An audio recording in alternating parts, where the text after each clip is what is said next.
Hi, everybody. I'm Fred Tatasciore. You might know me as Hulk on a variety of projects, and Lieutenant Shax on Star Trek Lower Decks, and many characters on Invincible. And you are listening to the Traversing the Stars podcast. So, when did you realize this was something you were good at, and who did you look for influences? That's a really good question. I guess for me, I've always been interested in voices and sounds. And way back when I absconded with my dad's tape recorder. He loaned it to me. We had things called tapes back in the day. No, and then I would just make little shows, and I would go off the TV and radio and try to impersonate and just make up my own crazy little characters and shows, and that sort of led me to being into doing theater and stand-up comedy, um, and uh, uh, and improv, and I just did the theater route.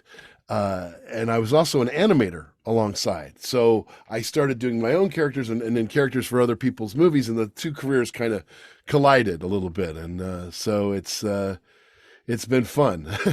Can you tell our listeners a little bit of which some of the shows that you did animation for?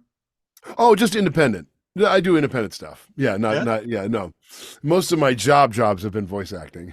Now, have you ever created animation for a character you voiced? Uh-huh. And Oh yeah. what was that experience like for you? It's the best. It's so much fun because it's I work with my best friend Devin Nuzan. We do these films called Ducky films, and it's not what I'm known for doing, but it's just this kind of nice duck who's just. And it's fun because it's ultimate. It's the ultimate in it's like puppetry. You're controlling not only the emotions of this gang, but just trying to do the voice. And animation and acting are very similar in many ways. Instead of saying, like, for example, in voice acting, "Hey Jeff, what's going on?" And in animation, it's just, like you're acting with the pencil, or you know what I mean. You're just kind of sculpting in time. You know what I mean? So, when you're thinking about these characters and you're making all these voices, because like I said, you do so many different ones. Um, for anyone listening, like I said, if you're watching any cartoon, chances are you're doing at least one character somewhere along the line. Hmm. Are you first looking at the character and coming up with your voice, or are you thinking about the character and then starting from what you think then he would sound like after? Like what part Uh, are you hitting first? Boy, that's again. It depends on the project. I would say the general process is I'm getting a good image of the character. I like to see a picture.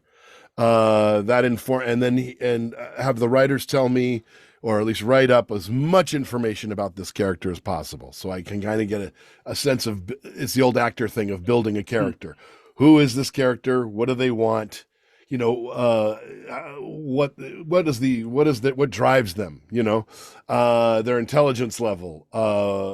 Are they on the side of good? You want a good guy, bad guy, but what are they pushing? What agendas are they pushing? Hmm. Um, and then even the mouth, because I do a lot of creatures, that will inform you of how it might sound. You know? It's kind of interesting. I did this interview, oh God, maybe 7 or 8 months ago with Uh, Rick Wasserman, oh who was yes, Thor from Avengers love animated Rick. series. Nay, yeah, Right. he's and, he's and amazing. I love that guy. he spoke so highly of you. Oh yeah, He said when I guess for Avengers, which is I guess not the same for every cartoon or animation, you were all in the same studio together. And he said he would look over yeah. at you and he described you as just shredding it as the Hulk. And he would kept talking about your work ethic, how you just kept like just giving it all, how that inspired everybody else to give Right. their all. Oh, that's nice of him to say. I just think he's the consummate actor, man. He's just so good at anything he does. He's Hulk on Planet Hulk, actually. Yeah, he's amazing. But yeah, well, you have a character like Hulk, you really do have to throw yourself into it. It's a very physical job. And there are many variations of Hulk. There's the scary Hulk, we like to say, or the Hmm. beast-like Hulk, and down to where he becomes sort of a reluctant team member to like a good team member, and then like a wiser person, later on. And he sort of fuses with Banner as time goes on. He starts to become more the two parts, because he really is two parts. Hulk is really, especially him more than almost any other Hulk. You know what I mean? There are many Hulks out there. He really has to unite these two parts of him. And the cool thing Yeah. is, like, Avengers Earth Avengers Heroes is one of my favorite cartoons of all Oh, time. we loved that was a fun show. And I'm saying this as I think I was talking, as I was talking to Rick, I was like, I was older than you would think. As someone who can point out as one of my favorite cartoons, I was like 30. I think I was 30 years old when it came out already, Sure. Sure. and it was brilliant. And it was actually in many ways better than the films that came out later of for the Avengers. When you're thinking about how you approach your Hulk, he was interesting. In fact, he wasn't the dumb Hulk, but he also wasn't No. like the gray genius No. Hulk. Yeah, Where he's did not you gray yet. place them in the middle for like how did you like decide how or what range of maybe intelligence of character personality were you going to give him in your performance? Okay, on Earth's Mightiest Heroes, yeah. So, like I just said, there are many gradations of green Right. down to gray, and so we're out of the Hulk versus thing where it's just like he's just a controlled monster, Right. and it's incredibly painful for him, and it's painful for Banner as well. This by the time we get to Earth's Mightiest Heroes, which I'm really glad you mentioned it because a lot of people have mentioned that show and they really like it. And we did too. We loved working on it. I considered him sort of like tough, reluctant hero. I'm like, yeah, I just want to be. The key with him, you remember too, with Hulk, is he just wants to be left alone. And back then, Mm. like a lot of people say it's all about his anger. It's all about this. It's like, no, he's just tired of getting messed with. And he really does see the truly innocent he wants to protect. If you've Yeah. crossed him once, he will never forget. Mm. But he is, but what makes him a hero as opposed to just an angry, he actually wants to help. It's just he has a hard time fitting in because Mm. it's very difficult. I mean, physically, mentally, spiritually, to be him in life. Right, Imagine right, he has to get very zen, which he does. But it's a very big deal for him.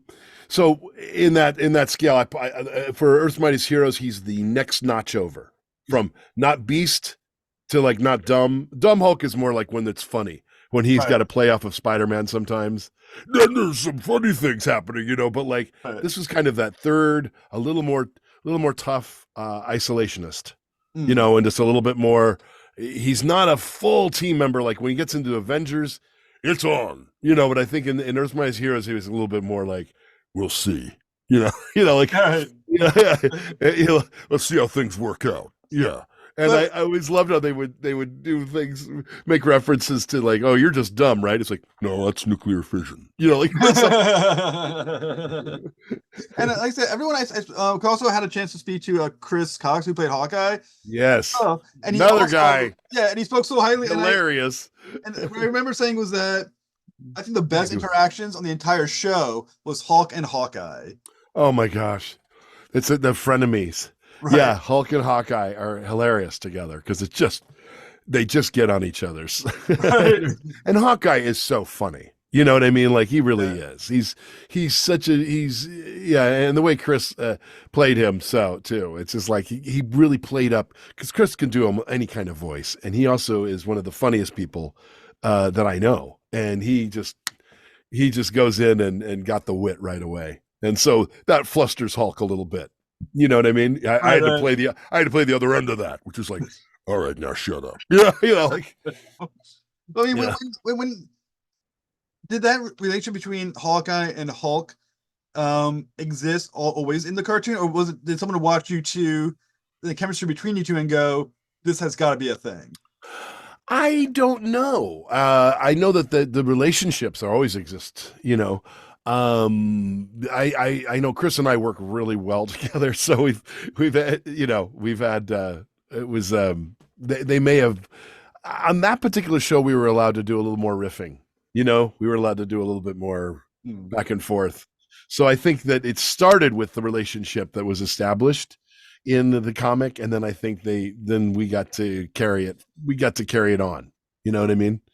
And Like Rick was saying, we all worked off each other because Thor and Hulk are like they're brothers. You know what I right, mean? right, It's like, right. yeah, And I think that the cool thing, like I said, the people I spoke to about Avengers, they all did say like the same thing, which is like I said, your insane level of work ethic. that's Now, very kind. yeah, like I said, it was apparently it's universal. So apparently your work ethic is good. So you can put that on your I resume. throw a lot at the wall. I've been known to throw a lot at the wall because a lot of times these characters need to. I have to invest a lot of energy into these characters, which I love. By the way, I'm so thrilled to be able to do it. I really am. So it's a two-way street. I mean, how did you get your voice strong enough to keep doing that all day long? And I mean, and like they said, like playing the Hulk. I mean, there's the roar, the screaming that he does, or the roar, whatever you want to say it, and all these voices. I mean, that's gotta be killer on. Yeah, it is. It is actually. And I equate it to stunts, vocal stunts is you start to learn. Well, first of all, you have hopefully you have training in how to like get through your, even if you're a rock singer, just get your self in the right place so you're not blowing out your chords. That's the other thing. You gotta the breath has got to be right, and you've got to have it balanced. And I must admit, in the early days of Hulk, it was challenging, especially when I was doing video games. There was not a whole lot of understanding of what the vocal problems could be. This was early on. You got to remember, this is a few years ago. This was like so we were like 4 or 5 hours of yelling should be fine, and no one was doing it on purpose. It was just that's what it was. And oh yeah, there was some stuff depending on what the project is. When I get into the big Hulk talking is not the big deal. It's the and all those. And yeah, you can hurt yourself. It's like breaking a string in your throat. So I've had to learn a lot of things about vocal health, about rest, hydration. Everyone jokes about the the Fred juice, the Nimjombe Pakoa, Entertainer Secret. There's so many. There's so many. Singer Saving Grace, but it's really and slippery, tea, slippery elm tea. But a lot of it is just knowing going in what you got to do, and then try to give yourself that space to do it and say, hey, we'll save these to the end. Or, I found that yelling is good 2 hours at a time. There's some crazy stories. A lot of us have. I mean, I worked on the Hulk film and passed out. I tell the story a lot because I don't know why it entertains me. They said it was the Ed Norton film. And he was amazing to work with, by the way. He was so cool. But they wanted can you do a yell? Whoa! Like in the mountains. And I was like, Right. yeah, sure. Let me try that. Big yogic breath. I won't spare you the. And then all of a sudden, everything started to spin. And the sounds were like deep, deep, deep. It looked like when in those early drug films about like don't take drugs, Yes. And it was like beep, beep, beep, beep, Fred, and I was like, Jesus. And they said, Fred, sit down. But I was so afraid to sit down because I thought I was going to have a stroke, and I just kept doing, and I just went, wow. And I said, oh my God. And I came back. I said, please play that back for me. So you hear, whoa, whoa, whoa. That was it, whoa. And I said, please put that in the movie somewhere. So there's a scene where he hits his head on the cave and goes, whoa. I think that's awesome. Yeah, but it was really like, geez. So yeah, there's lots of things that you have to prepare. And then since then, when I would be standing doing Hulk, I would hold on to a chair just to keep in case that started to happen again, But yeah, you try to learn how to warm up and warm down.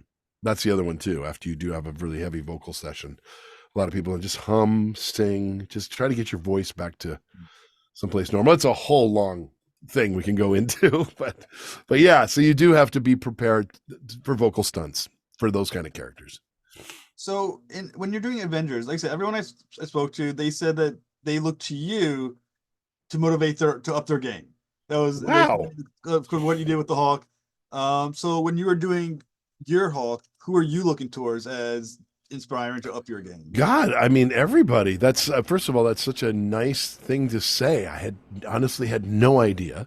Uh, um, every one of them. I study off of all my friends. You know, they're so good. You know, everyone I work with has just excellent kung fu. You know, if it's not just about the work ethic, it's about how you handled that line. Hmm. How did you make those words your own? You know, things like that. So I have to say right back at them.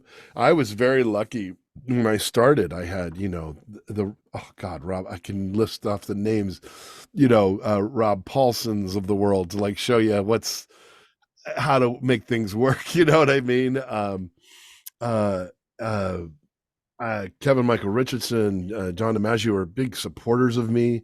You know, when I came into I was the newer guy. You know, Jeff Bennett.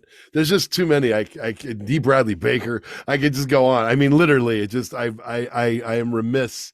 I'm always I get to work with Roger Craig Smith a lot, and we always joke. And everyone you've mentioned, you know, it's just like Rick and Chris and the whole gang. I you know, the Frank Welkers of the world kind of paved the way in many ways for a lot of us. The Mel Blancs did, obviously, but then the Frank Welker came in.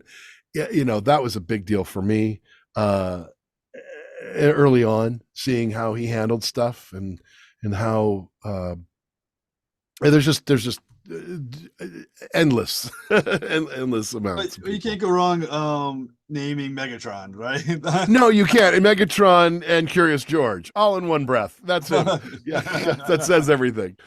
No, but you know what I mean. It's like, yeah, there was just so many folks that were in my corner. Gray Delisle, you know, Tara Strong. You know, I learned just like how they did stuff. Deborah Wilson. I can just go on and on. You know, like it just too many. Well, one of the things that, like I said, that was interesting. Never too many, actually. That's never enough. Anyway. Well, I think the cool thing was that, once again, saying that you guys got to perform against each other in the studio, Mm-hmm. and that's not always true in animation, especially during COVID animation. You know what I'm saying? Uh-huh. How different does it make the performance and when you're in the room with everybody else versus in your studio by yourself? I would say, well, there's a little disclaimer here with this is that we can actually work in Zoom with a group sometimes. You know, we will work off each other occasionally. Um, but in general, yes, there's an energy in the room that's great. Especially if you're doing the group record, especially if you're doing comedy. You know, there's a certain kind of a rhythm and you're working off of each other. And that's the same thing with the drama too, in that, you know, you're really, it's nice to be present with someone. And because acting is basically reacting, right? I'm not Yeah. just coming up with stuff and I'm doing my part and you'll do your part. You know, it's like I'm listening to you and I'm responding to you and da da da. So it has required us to do an extra set of skills other than even being, you know, pseudo engineers. It has been you have to get familiar with the script really, which you should always do. But yeah, you have to imagine yourself. You have to put a lot more. I mean, voice acting already is a theater of the mind. You know, you have to create, like when we're on set, on camera or theater or even mocap, we're seeing each other. We're seeing the relationships. I have the sword. I have the thing. You know, I look at my costume. Here, I have to make all of that up in my world, my brain, my world while I'm doing it and try to make it as real as possible. Yes, we sometimes get animatics, which is, you know, the visuals. Yeah. Um, but now you have to really supply that for yourself, the other person talking to you. A lot of times people will read you in, which is great. They're great, terrific voice directors that do. Um, and or I have recordings of what the Hmm. other person did. So I can kind of get myself to where I need to be in the same room with them. It just requires a little bit more of our skills in, you know, imagination. It, You know, and if it's strong enough, you'll get there. You'll get there. But there is some there's you can't replace the energy in a room. it is it like is performing by yourself voice acting that a little bit like an actor doing blue screen? Yeah, I mean, yeah, a little bit. I never thought about it that way, but yeah, like if yeah, you have to put that yourself in that place. So, Hmm. so an actor with a blue screen, if he's looking with dinosaurs, he's got to imagine those dinosaurs around. Yeah, you have to do that too. You have to do that anyway in voice acting, because you're still just in a room with a mic. Hmm. But by yourself, yeah, you get to. The good news is you're very free. You can imagine quite a bit. So you get to sort of, unlike being on camera, you get to be a shapeshifter. I can just change myself immediately into anything, doing my voice tricks or doing whatever and imagining myself in different situations. So in one way, it's a prison. In another way, it's very freeing. You can actually do quite a bit. Now, if I understand, if I remember the story correctly, Rick also told me that he directed you once as well. I thought Um, more than once. or well, at least once. At Maybe. least that's where my memory definitely that happened. At least Yeah. when you're being directed, is it different when the person who's directing you has also done voice acting? And is there a difference between so can you tell me someone has not ever done voice or doesn't understand what voice acting is? Sure. Okay. Yeah, first of all, yeah, Rick was an amazing director. It works. Sometimes with acting and directing, they're hand in hand. They do not mean that you can do both automatically, Right. but it is very interesting when you have directors that were actors or that are actors that kind of know what your process is and what you're going through. But there are voice directors, there are directors I work with who do not do voice that are just as good. They know how to do it. They're conductors. They just know how to get things out of you, and they have ideas and they spur you on, and each director has their own style. Mm. Rick has his, and JB has his, JB Blanc, another guy. Oh my god. Um each one has their own abilities and what they really bring to the table. And yes, you will run into people who you can tell are new to the situation. Mm. But that's okay too, because my job is to get you what you need. So if there are times where you can tell that someone's not been doing this for a while, or everyone, look, we all got to start somewhere, right? Right.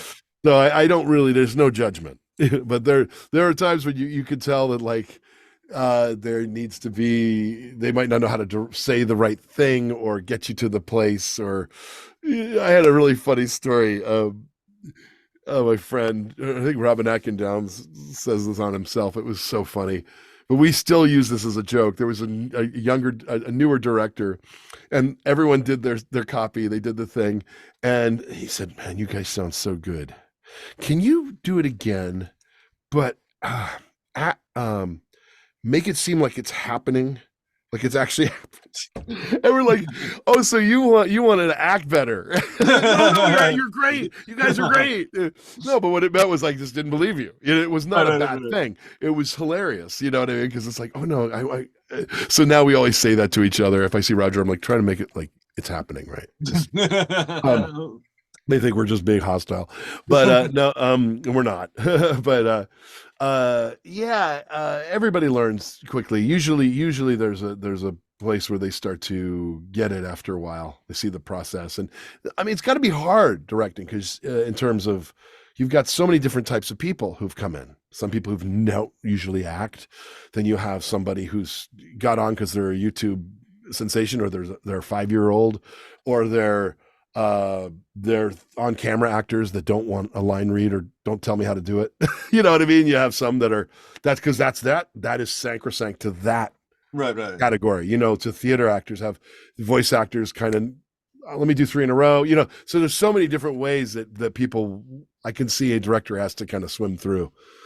you know. Uh, Now, I'm not gonna say who the voice actor is, 'cause this is not someone I've mentioned. It's a different actor, and I'm gonna guess. No, I'm just kidding. no, no, I don't know if you would want me to, but it's in an old interview when I was on a different show.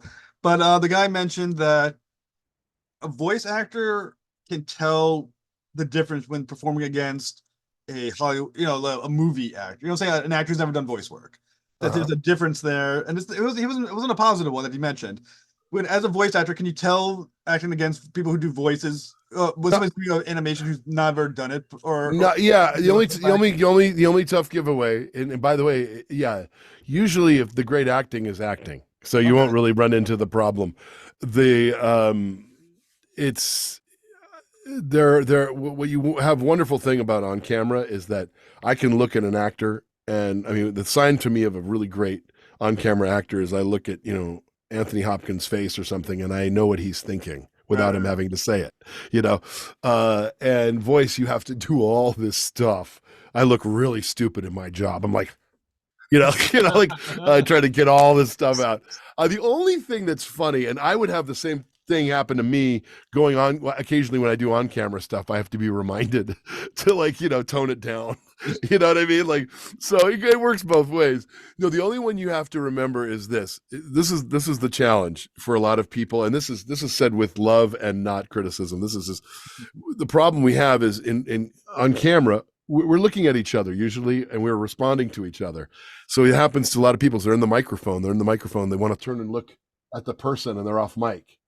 That happens occasionally because we're so used to dealing with each other. Right, right. And it's very unnatural to, like, be talking in a mic. It's very artificial to be talking in a mic and, like, really, I have something to tell you. Like, he's over here. So sometimes they try to sit the mics up so people are looking at each other through all the machinery. That's funny. So that's, I mean, if the actor is talking about that, that happens. And then if you're wearing too much jewelry, that's the other one, is you're wearing too many things that make noise. Yeah, yeah. 'Cause I'm But just like, I remember my memory of the guy is that he was very saucy about the TV movie actors who tried to do voice acting. He was very much like they shouldn't be, they're not good at it. They should not be doing it. oh, well, oh man, I have a whole. I'm going to give you my litany on it. Is not that at all. My feeling. If you're an actor, you're an actor. You have a right to do anything. That you're. We're lucky in acting. We got to do, if you got theater, film, television, podcast, radio. Interactive voice acting. And each one of those have very specific tricks. You've talked to a stage actor. They know how to work that stage and find their light, and that's their thing. um the only beef I've had, and the bane of our existence, is the celebrity thing, which is, I think that there's nothing wrong with having, you're hiring the celebrity actor, for example, because they're good. Right, right, You're hiring them because you know them. Also, will get your film made. And like, and people love celebrities. My beef isn't that so much, is the anonymity. And I know I get busted for saying this because I'm on a film saying it's great being anonymous as a voice actor because I can walk into a supermarket, but it really is not great in our business, because uh, what happens is I would love to see a Maurice LaMarche movie. Like everyone's like, oh, we're going to see a, right, right, right. whoever's the flavor, the great, person of the month, or what, the actor. And I would see a Billy West, Maurice LaMarche movie. Mm. No, people go like, well, because they're great voice actors. Right, I would right, actually right, right, love to see. I would go to that because that to me is celebrity. So, right, like, right, in right. Japan has it right. Japan is like, your celebrities are, your on camera and your voice actors are known. Mm. What we in Hollywood were all just about what was on film, television. Not even Broadway as much. New York is Broadway, but, like, I mean, we have great theater out here too. But do you know what I'm saying? It's really like they love what is a star on. I can't tell you how many times someone asks me if I do any real acting. You know what I mean? And it's true. I know what they mean. I used to be insulted by that, but now I'm not. I get it. Have I been on TV? You know what I mean? Like, it's Right, like, right. and so it just sort of, I just feel like the art is sort of taken away from us, and that we're sort of the second, third hand citizen. Like, we'll do the scratch work for you, but we're not qualified to be on the film because we're not known, because you guys don't put us on. You Mm. know what I mean? So it's like, in Japan, they, for example, they will push a voice actor to go on camera, Yeah. whereas it goes the other way in the United States. You can go on camera and then you can go voice, but very hard for me to go on screen. Do you know what I mean? It's a very interesting, kind of an odd thing. I think it's just because animation came up differently in Japan and Mm. earlier, and for adults, uh, and in the US, it's sort of been like, okay, here's our list of stars. So I don't have a problem with actors doing actors stuff because they're good And Right, yeah, of course you want to see John Cleese. Of course you want to see, and that makes sense. What I don't like is that the we have been overqualified and been working so hard for so many years and be like, right.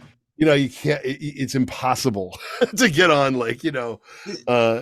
getting on a big movie or something. Is there? I mean, we'll say I like I said, you're. I mean, obviously, you've been a credible voice. You've been a credible actor for decades. Oh, thanks. If is there a prejudice in for filmmakers that a voice actor cannot do live action acting? Yeah, I think that's what I'm saying. I think that Okay. they don't realize it, and that's fine if that's their prerogative. You know what I mean? But it's just like, and also I get it. People kind of like you to go in your slot. Like if you're really known for something, that's what they want to keep you doing. I get it. The chances of me auditioning and doing well, there are lots of us though who do all of it. Theater, Right. film, television. You should be able to do that, and that is great. I don't think people have so much a prejudice. It's just they just don't know. They just my only beef is a lot smaller than that. Is just saying, hey man, you make some movies with some of these voice actors. You'll be shocked. People will like it. It's Well, it's okay. Like. what was thinking? Because I'm 'cause in the TV show Invincible that you're in, Mhm. you play at the very least 14 characters. You may play I more. play. I What play. about It's the most rando right, thing right, right, next to right? Family Guy that I do. But I was thinking, I can't imagine an actor playing 14 characters in one film, but yet you're doing 14 characters in the series. Which, Now yeah. that's incredibly impressive to do 14 Oh, distinct thanks. characters like Thank that, you. all in one Thank thing. you. Right. I, So I yeah. I mean, Thanks. oh, go ahead. I mean, it's just an amazing skill. I mean, talking about great acting, that is. Can't imagine. Oh, you're so kind. No, it's just again, it's where you can fill in what you need. I love playing. It's called utility. When you can be like I am a Family Guy. It's like you're Bono, Mark Twain, in a toilet and a cop. Like it's random. So on Invincible, it's just been so funny to be uh a variety of like aliens and teacher and of course Eve's dad, which we can get into. And just and then these crazy villains. Kill Cannon and the Giant, and just like it allows a lot more comedy too. Some of the villains I've played in this particular series has been kind of goofy, because it's such a serious show. I mean, it has so many. It doesn't pull punches, literally. Right. The punches go through your head, Right. so it's a lot of that stuff. Yeah, it's nice when you can work on a show and they throw a lot at you. Like you were talking about Star Trek, Lower Decks. I played Lieutenant Shax. I'm so happy to be playing Lieutenant Shax. I'd like pinch myself. Can't believe I get to be a Star Trek character. But Hmm. then they throw aliens and ambassadors and like Starfleet at you, and you get to go all over the place. And that's kind of how Invincible is. It's like, oh, yeah, I play dad, but then they get me to play these rando characters, just and they're fun, little just even yeah, being a jerk trying to, not letting him buy a movie ticket, just like being the guy at the vendor, you know. Uh, um, yeah, it's been a real treat playing these, being able to go all over as utility because you get to kind of explore different tempos, different accents, different pitches, and you try to make sure that you don't sound like anything else that you've sound in that film or that show. Is it hard to? Like I said, once again, you're playing 14 different characters, and some of these characters, like Kill Cannon, leaves for a while. Later on, looks like see he's back. Something like that nature. Is it hard to then remember the voice and not get confused with another voice you did for the same show? Like, oh, it was that voice? Like, that's not that. That's the giant. That's not Kill Yeah, Cannon. yeah, it is. Well, not yes, it is. It is.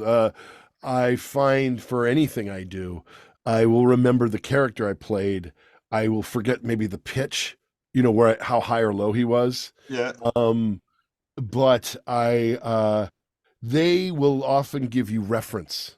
If it's been a long time, especially if you work on a video game, you're like, Do you not remember the character you played? Here's YouTube, or here's, yeah, like fortunately, the time we've worked on Invincible hasn't spread out so long that I couldn't Mm, map it out, and we really do, like, you start to know these characters really well.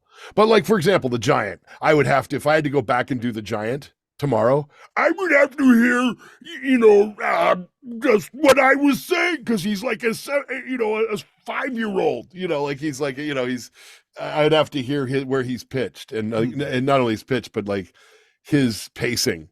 That's so you do like Kill Cannon. Of course, I had to hear him out, hear him. We're joking because Y- y- one of our main guys on the show is from Oklahoma. We're like, he's an Oklahoma guy. You, and I might be wrong in this, but this is my guess. As someone who can't do voices whatsoever because my voice has no range. Never know. Well, do you have like a uniquely good ear for sound that's other regular people, I guess regular people, I guess is the best way to phrase it, may not be able to pick up on? Because you seem to be able to catch the voices like that. I just imagine you must have a way of, you just hear it better than like rest of I don't know. Well, I feel like I'm losing my hearing. them. Uh, I I think it's like music, very much like music. If you hear of character voice and stuff, yeah, you start to pick it up. You start to tune. It's really more about tuning yourself in to it.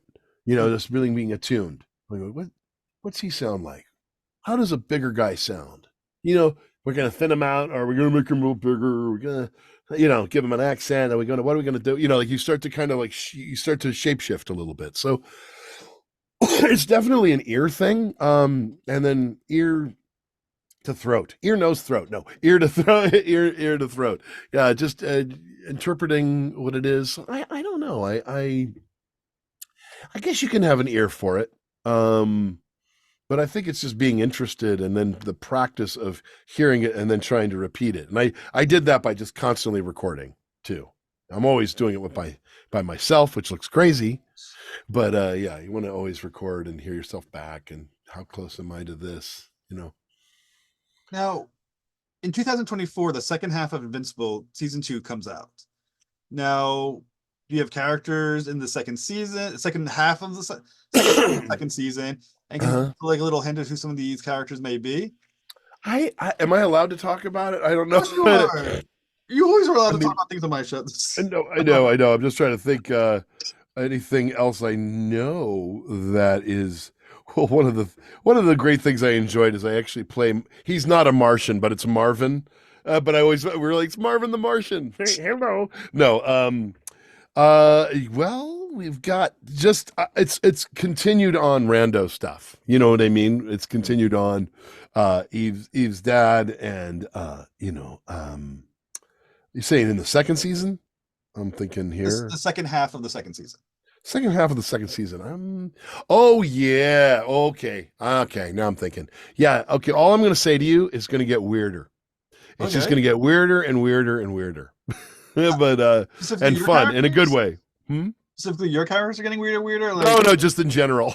I No, it's a lot of crazy aliens. I'll say that. I think other than the Hulk, I think my other favorite character that we mentioned is Lieutenant Shax. Oh, all right. And Thank you. he's been, and by the way, me and my wife watched Lower Decks together, and she loves the show as well, and Shax. And I mean, okay, Shax feels like it's been one of the runaway characters from that series because he's in. I guess I don't know if you read the comic books of Star Trek at all from IDW. Oh my God, I just got some. Yeah, yeah, Yeah, yeah. I know and, it's and he wild. shows up Yeah, as one of the characters in Star Trek, and he had his own one shot. I think it was like Shaq's Greatest Day or something like that. I can't remember the yeah. exact phrase, but did you know he was gonna be that kind of, like No, when you started doing, like, did you know he was just gonna catch on? I had no idea. I had no idea what we were working on at all. I auditioned for the character. You can probably imagine this, because Mike McMahon, he's a big Trekkie guy. He's a real Star Trek dyed in the wool. And we auditioned for this thing, and I looked at it and I thought, this is all Star Trek, but is it a parody? Like, and by the way, who's allowing this? Because this seems really raunchy and funny, and I just thought this is going to be a skit. I didn't know, and then I saw the character. I was introduced to the character in the audition, and it was just very. I thought he would be more of a tough Marine, is how I took him as. Yeah. That's more of a cold guy, blah, blah, blah, blah, really. And as things developed, they gave him this big heart. They made him very sensitive, and like that's what really the crux for me, especially his girlfriend is, it's like everything is just it's very I just want to talk about our feelings, like he has a part of him that came through, like the tough guy, but he really looks after his team, and he's all about his team and his ship and those baby bears, and he's like really he's the guy you want in a fight, because before it was just funny how un-Starfleet he was. Like there's too many buttons. Like he would just be so upset about the technology, and let's just let's just destroy the warp core. Let's everything that's Star Trek. Let's destroy it. I mean, we're gonna blow it up. So many things as a Bajoran. He's had a lot to deal with, and he had a lot to deal with the wars in his early life. Those scars he earned. He's really a loyal, spiritual guy. And so the comedy comes through where he's this ferocious, like his first instinct is to blow the ship up, like, okay, somebody's contacted Captain, I think we should engage, it's like no, stop. But he has this tremendous soft side, and you discover so much about him, his love of singing, and like just all this stuff. I just love the path we have with him on the whole show. Right. Every character has an arc on that show that's just crazy good. But I've been just so happy with running around with Shax. Like I said, it's been amazing just now how much that character has caught on. Yeah. And like I said, not only that, but I've broken into the world of comic books, and now Shax from Lower Decks, the silly cartoon, is on the ship, a serious comic book with Cisco and all these like real like serious characters. I know. And as the guy who does the voice, how badly would you want that to become one of the episodes? Oh God, I told everyone I'm working out. I want to, I'm ready to do the part. Come on. I have to get myself together here, but I'm ready for it. I am thrilled, absolutely thrilled for that, because this is a character that I've loved playing and breathing life into, and just I just love this guy so much. And when I see him out in many forms, and when I see everybody out in the crossover episodes and all that, I am thrilled. I'm just so thrilled. And what it does for me is it makes it's already Star Trek canon. One of the things that I didn't realize when we started the show is like, this is a Star Trek show. It's not, we're not going to try to make it like, oh, it's a separate thing. It's a spoof. No, these guys are really trying to be Starfleet. They're trying to do this stuff. So these characters really do exist in this beautiful universe that is Star Trek. And so that just makes me even more happy when I realize that. Well, as you mentioned, there's the crossover when Tawny Newsome and Jack Quaid. Oh yeah, A Strange New World. Wasn't that great? Oh, it was such a great episode. I mean, I'm a Star Trek fan. Me too. I love Strange New Worlds, and I love I love Discovery. Yeah. And me too. When you found out about that live action show, how were there discussions about you as Shax showing up as well? No, they have not approached me, but I approached them and said, I'll be ready. I'm working out now. I'm going to get myself in a good shape to do it. I mean, he's enormous, but of course I jump at the chance, but I was just so thrilled it worked out. It was so funny to see, Newsome, you understand, like you could see how that Mariner kind of crossed over, but it was so great to see Jack. I did not expect like how that worked out so well. And he's still got all the mannerisms and the quirkiness, and he's tall, but it worked. It really worked, like it just added so much to it. It was like, I was so happy. That worked out so well. It was really funny. how would you translate your Shax to the live action, um, serious live or the Strange New World kind of live action thing? Like, how would you do that? Translate your character for that? Oh, just I'd keep him in the same place. You know, I would have to, my posture a little bit different. And yeah, I would just again, like I said, I got to ramp up. I've been working out, so got myself in that Shax's body. But yeah, it would just again the leap between the two is just I'm still playing him. Mm. I would probably have to deal with a little more prosthetic things and deal with that, but I've done that before. But no, I would again. It would just be adding a whole other dimension to the character I already know and love. Well, I think the cool thing was again, as you mentioned before, being a Bajoran. Anyone who watches Deep Space Nine has a Hmm. deep hit knowledge of what the Bajoran history is. It's like, and they're against the Cardassians as rebels and everything else. Or as part of the Resistance, how much would you like to go deeper into that backstory of what he really was doing I during the think time? it's I think it's an interesting idea.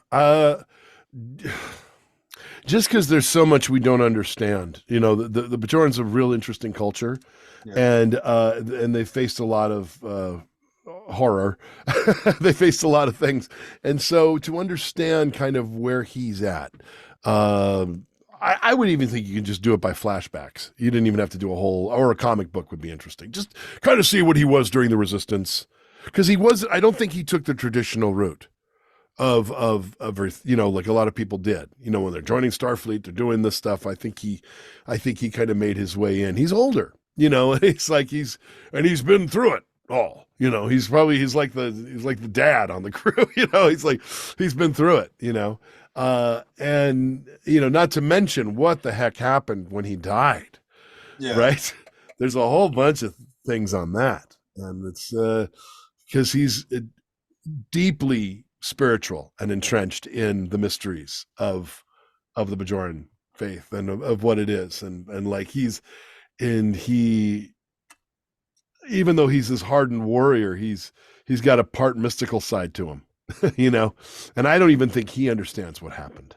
I mean, he mm, does, but it's the ordeal. I mean, one of the things about that was the whole joke we were just commenting on, and this is, by the way, very similar to Invincible. No one dies. I mean, they die, but they come back. I love Invincible. Everyone's just like most grotesque, mutilated deaths, and no, they're going to be okay. They're going to come back.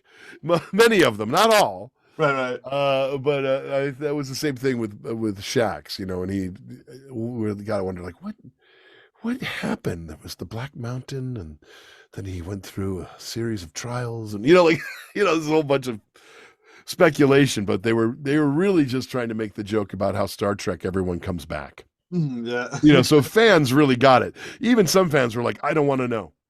I don't want to know how it happened. And he's trying to share it, and nobody wants to hear it.